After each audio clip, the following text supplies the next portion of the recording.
Nike ప్రపంచంలోనే అత్యంత largest sports wear brand. వీళ్ళ యొక్క ఎర్నింగ్స్ ఒక రోజుకి 1000 కోట్లకు పైగే ఉండిద్ది.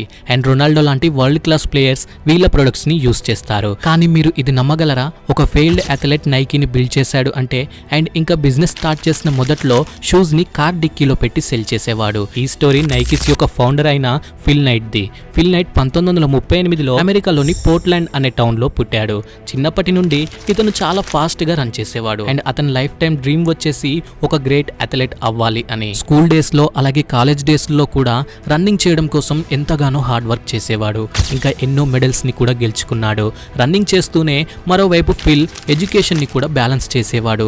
అలా 1962లో అతని MBAని కంప్లీట్ చేసుకున్నాడు. అతని ఎడ్యుకేషన్ కంప్లీట్ అయినప్పటికీ అతని మైండ్ లో రన్నింగ్ చేయాలి అనే ఆలోచన మాత్రం పోలేదు. కానీ ఒక రోజు ఉదయాన అతను రన్నింగ్ ప్రాక్టీస్ చేస్తున్నప్పుడు అసలు రియాలిటీ ఏంటో ఫేస్ చేశాడు. అతని ఎంటైర్ యూత్ ని రన్నింగ్ కోసం డెడికేట్ చేసినప్పటికీ అతను స్టేట్ లెవెల్లో one of the best athlete గా నిలిచాడు. కానీ national and international athlete level కి రీచ్ అవ్వలేదు. ఫిల్ కి 24 ఏండ్లు వచ్చేసాయి. సో ఇక అథ్లెట్ గా ఇంకా బెటర్ గా నిరూపించుకోవడానికి అంతగా స్కోప్ లేదు.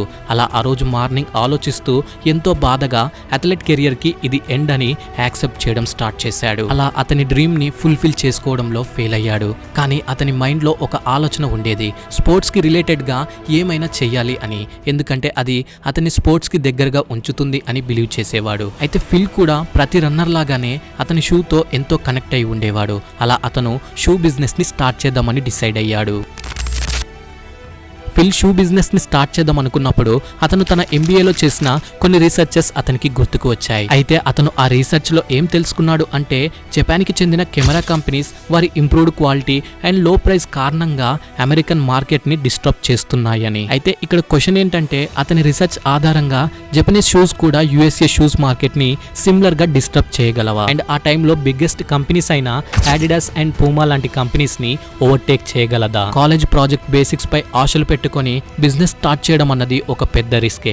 కానీ ఫిల్ కి మరో ఆప్షన్ లేదు. ఇక జపాన్ లోని టైగర్ బ్రాండ్ అనే షూస్ ని జపాన్ నుండి ఇంపోర్ట్ చేసుకొని వాటిని USA లో సెల్ చేద్దామని డిసైడ్ అయ్యాడు. టైగర్ షూస్ ని ఒనెంటిసుకా అనే జపనీస్ కంపెనీ మ్యానుఫ్యాక్చర్ చేసేది. అయితే ఫిల్ తన ఎంటైర్ సేవింగ్స్ ని కలెక్ట్ చేసుకొని ఫ్లైట్ లో జపాన్ వెళ్ళాడు. ఫైనలీ జపాన్ రీచ్ అయ్యాక ఒనెంటిసుకా ఆఫీస్ నుండి అపాయింట్మెంట్ తీసుకున్నాడు. మీటింగ్ కి ముందు అతను ఎంతో నర్వస్ గా ఉన్నాడు. బై నేచరే ఎంతో షై అండ్ ఇంట్రోవర్టెడ్ గా ఉండే ఒక వ్యక్తి సడన్ గా జపాన్ లోని, అది కూడా ఒక పెద్ద షూ కంపెనీతో పార్ట్నర్షిప్ డీల్ గురించి మాట్లాడడానికి వెళ్తున్నాడు అంటే నర్వస్నెస్ ఖచ్చితంగా ఉండిద్ది. అయితే ఒనెంటిసుకా యొక్క ఎగ్జిక్యూటివ్ మీటింగ్ లో ఫిల్ ని మొదటగా మీ కంపెనీ నేమ్ ఏంటి అని అడిగారు. ఫిల్ కి ఏం చెప్పాలో అర్థం కాలేదు. అతని మైండ్ లో తన ఇంట్లో వాల్ పై ఉన్న బ్లూ రిబ్బన్స్ గుర్తుకు వచ్చాయి. అయితే ఆ బ్లూ రిబ్బన్స్ అతను విన్ అయిన రేసెస్ లో వచ్చిన మెడల్స్ వి. అలా సడన్ గా ఆ ఎగ్జిక్యూటివ్ కి బ్లూ రిబ్బన్ అని చెప్పాడు. అయితే బ్లూ రిబ్బన్ అనే స్పోర్ట్ కంపెనీ అప్పటికి ఇంకా ఎగ్జిస్టెన్స్ లోనే లేదు. కానీ ఆ జపాన్ కంపెనీ వాళ్ళు ఆ నేమ్ విన్నాక చాలా బాగా ఉందని చెప్పి హ్యాపీగా ఫీల్ అయ్యారు.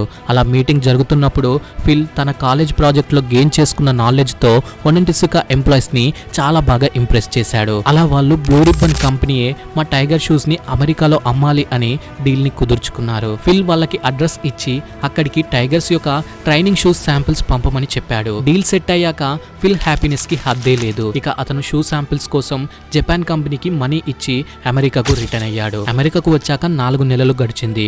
ఒక్క షూ శాంపిల్ కూడా రాలేదు. ఒక లెటర్ లో ఒనెంటిసుకా రెస్పాండ్ అవుతూ షూస్ త్వరలోనే అరైవ్ అవుతాయని చెప్పారు. కానీ అది కూడా జరగలేదు. ఫిల్ మాత్రం ఇంకా హోప్ కోల్పోలేదు. కానీ షూస్ వచ్చే వరకు సర్వైవ్ అవడానికి అతనికి ఒక జాబ్ అయితే కావాలి. సో ఇక అతను అకౌంటెంట్ గా ఒక చోట జాయిన్ అయ్యాడు. ఆ జపాన్ కంపెనీతో మీటింగ్ అయ్యి ఆల్మోస్ట్ 1 year అయింది. ఫిల్ ఇక ఆ ఉన్న చిన్న హోప్ ని కూడా వదులుకున్నాడు. అయితే అదే సమయంలో కస్టమ్స్ నుండి ఫిల్ కి ఒక నోటీస్ వచ్చింది. జపాన్ నుండి 12 షూ శాంపిల్స్ వచ్చాయని. ఫిల్ షూస్ ని కలెక్ట్ చేసుకున్నాక వాటిని అన్బాక్స్ చేసి ఆ షూస్ ని అతని కాలేజ్ కోచ్ అయిన బిల్ బోర్మాన్ కి చూపించాడు. అండ్ అతని బిజినెస్ ప్లాన్ గురించి కూడా ఎక్స్ప్లెయిన్ చేశాడు. బిల్ కి కూడా ఆ షూస్ ఎంతగా నచ్చాయంటే ఆ నెక్స్ట్ డేనే ఫిల్ తో నేను కూడా 50% ఇన్వెస్ట్ చేసి పార్ట్నర్ అవుతా అని ఆఫర్ చేశాడు. ఫిల్ ఆ ఆఫర్ తో ఎంతో సర్ప్రైజ్ అయ్యాడు. బిల్ యొక్క త్రూఅవుట్ కోచింగ్ కెరియర్ లో అతను ఎంతగానో ఆసక్తి చూపించిన ఒకే ఒకటి వచ్చేసి షూస్. అతను ఎన్నో ఏండ్లుగా షూస్ పై ఎక్స్పెరిమెంటింగ్ చేస్తూ షూ డిజైనింగ్ లో ఎక్స్పర్ట్ అయిపోయాడు. అతని ఫుల్ ఫోకస్ షూస్ ని లైటర్ గా తయారు చేయాలి అని. అతను రెగ్యులర్ గా తన స్టూడెంట్స్ యొక్క షూస్ ని వాళ్ళని అడగకుండానే వారి దగ్గర నుండి తీసుకొని ఆ షూస్ ని విప్పి మైనర్ మోడిఫికేషన్స్ కొన్ని రోజుల పాటు చేసి మళ్ళీ స్టూడెంట్స్ కి రిటర్న్ చేసేవాడు. అయితే ఇక్కడ సర్ప్రైజింగ్లీ మైనర్ మోడిఫికేషన్స్ చేశాక ఆ అథ్లెట్స్ యొక్క పర్ఫార్మెన్స్ మ్యాసివ్లీ ఇంక్రీజ్ అయ్యేది. ఇంకా బిల్ ఒక జీనియస్ కోచ్ కూడా అండ్ బై నేచరే లీడర్షిప్ క్వాలిటీస్ కలిగి ఉండేవాడు. ఫిల్ మరియు మిగతా రన్నర్స్ కి బిల్ ఒక గాడ్ లైక్ ఫిగర్ అండ్ ఇవాళ అదే గాడ్ లైక్ ఫిగర్ ఫిల్ తో బిజినెస్ పార్ట్నర్ అవుతా అంటున్నాడు అంటే ఫిల్ నోట మాట రాలేదు. షేక్ హ్యాండ్ ఇచ్చి బిజినెస్ పార్ట్నర్ కి డీల్ కుదుర్చుకున్నాడు. అదే రోజు ఫిల్ ఒనంటిసుకాకి లెటర్ రాశాడు. అందులో టైగర్ షూస్ ని వెస్టర్న్ యూఎస్ఏ లో అమ్మడానికి ఎక్స్క్లూజివ్ డిస్ట్రిబ్యూటర్షిప్ రైట్స్ ఇవ్వమని అలాగే $1,000 తో 300 షూస్ ని ఆర్డర్ చేశాడు. ఈసారి షూస్ అనుకున్న టైం కి రీచ్ అయ్యాయి. దీంతో పాటు బ్లూ రిబ్బన్ కి వెస్టర్న్ యూఎస్ఏ యొక్క ఎక్స్క్లూజివ్ డిస్ట్రిబ్యూటర్షిప్ రైట్స్ కూడా వచ్చాయి. దీని గురించే వెయిట్ చేసిన ఫిల్ వెంటనే తను చేస్తున్న అకౌంటింగ్ జాబ్ ని వదిలేశాడు. ఇక ఫుల్ ఫోకస్ కంప్లీట్లీ బిజినెస్ పై పెట్టాడు. ఆ ఇంపోర్టెడ్ షూస్ ని అతని పేరెంట్స్ హౌస్ కింద బేస్మెంట్ లో స్టోర్ చేసేవాడు. ఇదే మొదటి blue ribbon company office. And ఇక ఇది షూస్ సెల్ చేసే సమయం. ఫిల్ చాలా స్పోర్ట్స్ షాప్స్ కి వెళ్లి తన దగ్గర ఉన్న టైగర్ షూస్ ని వాళ్ళ షాప్ లో అమ్మమని రిక్వెస్ట్ చేశాడు. కానీ అందరూ అతన్ని రిఫ్యూజ్ చేశారు. ఫిల్ దగ్గర సొంతంగా షాప్ ఓపెన్ చేయడానికి ₹1 కూడా లేదు. దీంతో ఒక మంచి ఐడియాతో ముందుకు వచ్చాడు. అదేంటంటే అతని కార్ యొక్క ట్రంక్ ని షూ బాక్సెస్ తో ఫిల్ చేసి ఆ కార్ తో అథ్లెటిక్ కాంపిటీషన్ ఎక్కడ జరిగితే అక్కడికి రీచ్ అయ్యేవాడు. ఫిల్ కోచెస్ తో అథ్లెట్స్ తో అండ్ స్పెక్టార్స్ తో మాట్లాడి ఆ షూజెస్ ని వాళ్ళకి ప్రెజెంటింగ్ చేయడం స్టార్ట్ చేశాడు. ఇంతకుముందు ఫిల్ షూస్ ని సెల్ చేద్దాం అనుకున్నప్పుడు ఏ మాత్రం సక్సెస్ అవ్వలేదు. కానీ ఇప్పుడు అవే షూస్ హాట్ కేక్స్ లా సెల్ అవ్వడం ఫిల్ ని షాక్ కి గురి చేశాయి. అతను కూడా ఒకప్పుడు అథ్లెట్ అవ్వడంతో అథ్లెట్స్ యొక్క ప్రాబ్లమ్స్ ని చాలా బాగా అర్థం చేసుకున్నాడు. దీంతో కస్టమర్స్ ని ఈజీగా కన్విన్స్ చేశాడు. అలా కేవలం 2 నెలల్లోనే ఫస్ట్ షిప్మెంట్ అయిన 300 షూస్ ని అమ్మేశాడు. ఇక మళ్ళీ ఈసారి 900 షూస్ ని ఆర్డర్ చేశాడు. కానీ అతని టోటల్ ఎర్నింగ్స్ కేవలం $2,000. కానీ ఆర్డర్ చేసిన ప్రొడక్ట్ కాస్ట్ $3,000. ఆ మిగతా $1,000 కోసం for the first time fill bank ని లోన్ ఇవ్వమని అడిగాడు.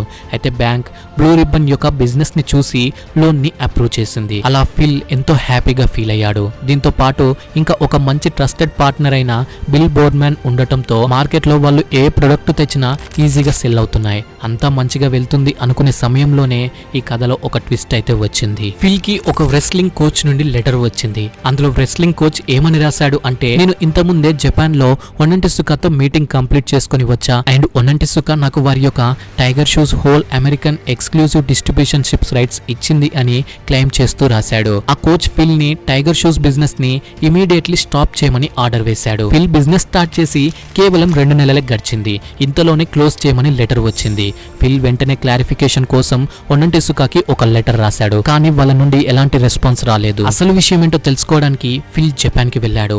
అక్కడ ఒనంటిసుకాని మీట్ అయినప్పుడు నా వల్ల ఏం మిస్టేక్ అయ్యిందని చాలా గట్టిగా అడిగాడు. అండ్ అతను జనరేట్ చేసిన స్ట్రాంగ్ సేల్స్ ని వాళ్ళకి ప్రెజెంట్ చేశాడు. ఇంకా ఫ్యూచర్ ప్లాన్స్ ని క్లియర్ గా ఎక్స్ప్లెయిన్ చేశాడు. ఆ తర్వాత రోజు డైరెక్ట్ కంపెనీ ఓనర్ అయిన మిస్టర్ ఒనంటిసుకాని మీట్ అయ్యాడు. అతను ఇన్స్టెంట్లీ ఫిల్ ని నమ్మాడు. మిస్టర్ ఒనంటిసుకా ఫిల్ తో, నిన్ను చూస్తే నన్ను నేను యంగ్ ఏజ్ లో ఉన్నప్పుడు చూసుకున్నట్లు ఉంది అని, నేను నీలాగే చాలా ప్యాషన్ తో బిజినెస్ స్టార్ట్ చేశా అని చెప్పాడు. అలా లాస్ట్ కి western USA distribution ship rights ని మళ్ళీ తిరిగి ఫిల్ కి ఇచ్చేశాడు. ఫిల్ రిలైవ్డ్ అయినప్పటికీ ప్రాబ్లమ్స్ మాత్రం ఇంకా కొనసాగుతూనే ఉన్నాయి. బ్లూ రిబ్బన్ ఒక సంవత్సరం గడిచేలోపే $8,000 సేల్స్ ని అచీవ్ చేసింది. దీంతో వేరే సిటీలో కూడా బిజినెస్ ఎక్స్పాండ్ చేయడానికి జెఫ్ జాన్సన్ అనే సేల్స్ మ్యాన్ ని తీసుకున్నారు. జెఫ్ యొక్క స్పెషాలిటీ ఏంటి అంటే, ఫిల్ లాగానే ఇతను కూడా ఒక అథ్లెట్, ఇంకా వర్క్ పట్ల ఎంతో ప్యాషనెట్ గా ఉండేవాడు. అందుకే ఆ నెక్స్ట్ ఇయర్ లో $16,000 సేల్స్ ని కంపెనీ అచీవ్ చేసింది. అంటే డబుల్ అన్నమాట. కానీ సర్ప్రైజింగ్లీ ఇదే వాళ్ళ నెక్స్ట్ బిగ్ ప్రాబ్లమ్ గా మారింది. ఫిల్ చాలా ఫాస్ట్ గా గ్రో అవ్వాలి అనుకున్నాడు. దీంతో ఒక షిప్మెంట్ సోల్డ్ అవుట్ అయిన వెంటనే double triple times order place చేయడం చేశాడు. అయితే వాళ్ళు దీనికోసం వారి ఎంటైర్ ప్రాఫిట్స్ ని నెక్స్ట్ ఆర్డర్ పేమెంట్ కోసం రీఇన్వెస్ట్ చేయాల్సి వచ్చేది. అండ్ అది సరిపోకపోతే బ్యాంక్ నుండి లోన్ కూడా తీసుకున్నారు. చేసుకునేవారు. బేసికల్లీ ఒక సంవత్సరం బిజినెస్ చేశాక blue ribbon thousands of dollars ని బ్యాంక్ కి పే చేయాల్సి వచ్చింది అండ్ క్యాష్ ఫ్లో కూడా తగ్గిపోయింది. దీంతో ఆ తర్వాత ఫిల్ కి ఫర్దర్ గా లోన్స్ ఇవ్వడానికి బ్యాంక్ రిఫ్యూజ్ చేసింది అండ్ సడన్లీ బిజినెస్ రన్ చేయడానికి వాళ్ళ దగ్గర మనీ లేకుండా పోయింది. బ్లూ రిబ్బన్ సర్వైవ్ అవ్వడానికి ఫిల్ ఎలాగో అలా మనీ అయితే అరేంజ్ చేయాలి. దీంతో ఫిల్ మళ్ళీ PwC లో అకౌంటెంట్ గా జాబ్ లో జాయిన్ అయ్యాడు. అతనికి వచ్చే ఎంటైర్ శాలరీని ఆ బిజినెస్ లో ఇన్వెస్ట్ చేయడం స్టార్ట్ చేశాడు. మరోవైపు అతని పార్ట్నర్ అయిన బిల్ బోర్మ్యాన్ టైగర్ షూస్ ని ఇంప్రూవ్ చేయడానికి వర్క్ చేస్తున్నాడు. ఇలా వర్క్ చేస్తున్న సమయంలో బిల్ బోర్మ్యాన్ ఏమని రియలైజ్ అయ్యాడు అంటే అమెరికన్స్ బాడీ జపనీస్ తో పోలిస్తే లాంగర్ అండ్ హెవియర్ గా ఉండిద్ది అని. అందుకే వాళ్ళకి ఒక డిఫరెంట్ టైప్ షూస్ ఫిట్ అవుతాయని భావించాడు. అలా బోర్మ్యాన్ టైగర్ షూస్ ని టియర్ చేసి చాలా రకాల ఎక్స్పెరిమెంట్స్ ని కండక్ట్ చేశాడు. చివరకు ఒక టర్నింగ్ పాయింట్ అయితే వచ్చింది. అది ఎలా అంటే different types of tiger shoes ని కట్ చేసి బెస్ట్ ఫీచర్స్ ని తీసుకొని వాటిని కంబైన్ చేశాడు. అలా అమెరికన్స్ కోసం ఒక అల్టిమేట్ డిస్టెన్స్ ట్రైనింగ్ షూస్ ని డిజైన్ చేశాడు. ఆ షూస్ కి కార్టేజ్ అని పేరు పెట్టాడు. ఒనంటిసుకా కార్టేజ్ షూస్ ని మ్యానుఫ్యాక్చర్ చేయడం స్టార్ట్ చేసింది. ఈ షూస్ అమెరికన్ మార్కెట్ లోకి వచ్చిన వెంటనే సూపర్ సక్సెస్ఫుల్ అయ్యాయి. దీనికి major reason Phil's management and Bill యొక్క షూ డిజైన్. ఆ తర్వాత 5 సంవత్సరాల పాటు Tiger shoes entire American market లో one of the top shoe brand గా నిలిచింది. 1971కి వచ్చేసరికి 1.3 మిలియన్ సేల్స్ ని టచ్ చేసింది అండ్ ప్రతి సంవత్సరం బిజినెస్ డబుల్ అవుతూ వచ్చింది. ఇలా మళ్ళీ ఫిల్ అతని జాబ్ ని వదిలేసి బ్లూ రిబ్బన్ లో ఫుల్ టైమ్ గా జాయిన్ అయ్యాడు. అంతా పర్ఫెక్ట్ గా జరుగుతుంది అనుకున్నప్పుడు మళ్ళీ జపాన్ నుండి ఊహించని ఒక ట్విస్ట్ ఎదురైంది. బ్లూ రిబ్బన్ సక్సెస్ చూశాక ఒనంటిసుకాకి డబ్బుల పట్ల స్వార్థం ఏర్పడింది. దీంతో టైగర్ షూస్ నుండి వచ్చే ఎంటైర్ ఇన్కమ్ వాళ్ళకే దక్కాలి అని ఫిల్ కి ఒక షరతు విధించారు. ఫిల్ బ్లూ రిబ్బన్స్ యొక్క 51% ఆఫ్ షేర్స్ ని ఒనంటిసుకాకి ఇవ్వమని, లేకపోతే టైగర్ షూస్ యొక్క అమెరికన్ డిస్ట్రిబ్యూషన్షిప్స్ రైట్స్ ని వేరే వాళ్ళకి ఇస్తామని చెప్పారు. ఫిల్ ఇది విన్నాక ఇది ఒక ఫ్రాడ్ అని ఎంతో బాధపడ్డాడు. ఒనంటిసుకా బ్లూ రిబ్బన్ ని కొనడానికి వాళ్ళ అన్ని లిమిట్స్ ని క్రాస్ చేసి మాట్లాడింది. దీంతో ఫిల్ అతని లైఫ్ లోనే ఒక బిగ్గెస్ట్ డెసిజన్ ని తీసుకున్నాడు. ఫిల్ తన టీమ్ ని గ్యాదర్ చేసి వాళ్ళ అందరికీ మనం వేరే వాళ్ళ బ్రాండ్ ని సేల్ చేయడం ఆపవలసిన టైం వచ్చింది అని, ఇప్పుడు మనం మన ఓన్ బ్రాండ్ ని క్రియేట్ చేసుకోవాల్సిన టైం అని చెప్పాడు. ఇలా ఒనంటిసుకాతో పార్ట్నర్షిప్ బ్రేక్ చేసుకొని అతని సొంతంగా షూ మ్యానుఫ్యాక్చరింగ్ ని బిల్డ్ చేయాలి అని డిసైడ్ అయ్యాడు. బ్రాండ్ బిల్డ్ చేయడానికి ఫస్ట్ స్టెప్ వచ్చేసి న్యూ లోగోని క్రియేట్ చేయడం. ఫిల్ అతని షూ యొక్క లోగోని అథ్లెట్స్ యొక్క sense of running, sense of motion, sense of విక్టరీని ఇండికేట్ చేసేలా అండ్ ఆ లోగో షూ సైడ్ లో ఫిట్ అయ్యేలా ఉండాలి అనుకున్నాడు. ఇది చేయడానికి అతను ఒక గ్రాఫిక్ డిజైన్ స్టూడెంట్ ని హైర్ చేసుకున్నాడు. ఆ తర్వాత కొన్ని రోజులకు ఆ స్టూడెంట్ కొన్ని రకాల డిజైన్స్ ని చూపించాడు. అందులో ఎంప్లాయీస్ అందరూ కర్వ్డ్ అండ్ థిక్ చెక్ మార్కుల లాగా కనిపించే లోగోని సెలెక్ట్ చేసుకున్నారు. ఫిల్ ఆ గ్రాఫిక్ డిజైన్ స్టూడెంట్ కి హెల్ప్ చేసినందుకు థ్యాంక్స్ చెప్తూ $35 ని ఫీ పే చేశాడు.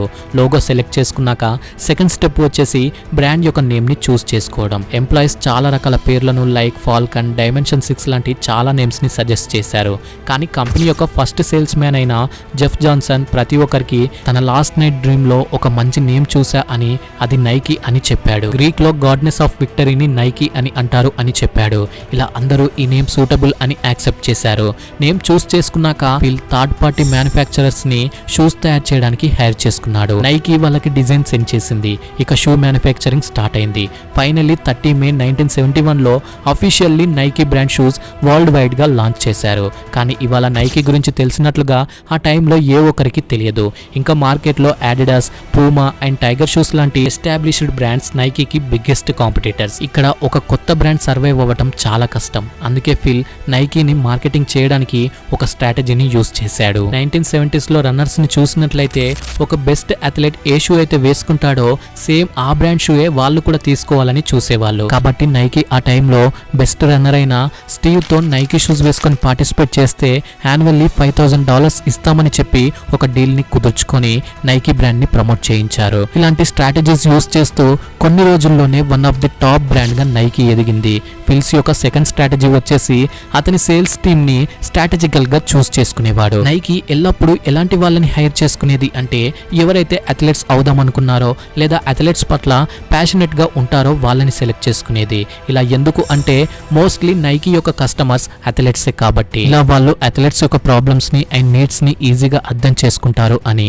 ఇదే ultimately product design, quality, sales ని ఇంక్రీజ్ చేస్తుంది అని నమ్మేవారు. ఈ రెండు స్ట్రాటజీస్ ని పక్కన పెడితే ఫిల్ నైకీని అతని experience, old customer base and Bill Phil Bowerman యొక్క షూ డిజైన్ అడ్వాంటేజెస్ ని తీసుకొని నైకీని డెవలప్ చేశాడు. యాజ్ ఏ రిజల్ట్ నైకీ 1980కి వచ్చేలోపు 2700 ఎంప్లాయీస్ టీమ్ తో $270 మిలియన్ సేల్స్ ని టచ్ చేసింది. అండ్ అడిడాస్ ని వెనక్కి నెట్టుతూ USA's largest athlete shoe making కంపెనీగా నిలిచింది. ఫైనల్లీ ఫిల్ యుఎస్ఏ లో స్ట్రాంగెస్ట్ అథ్లెట్స్ ని క్రియేట్ చేశామని చాలా హ్యాపీగా ఫీల్ అయ్యాడు. కానీ నైకీకి కాంపిటీటర్ గా మార్కెట్ లోకి ఒక కొత్త బ్రాండ్ దూసుకు వచ్చింది, అదే రీబూక్.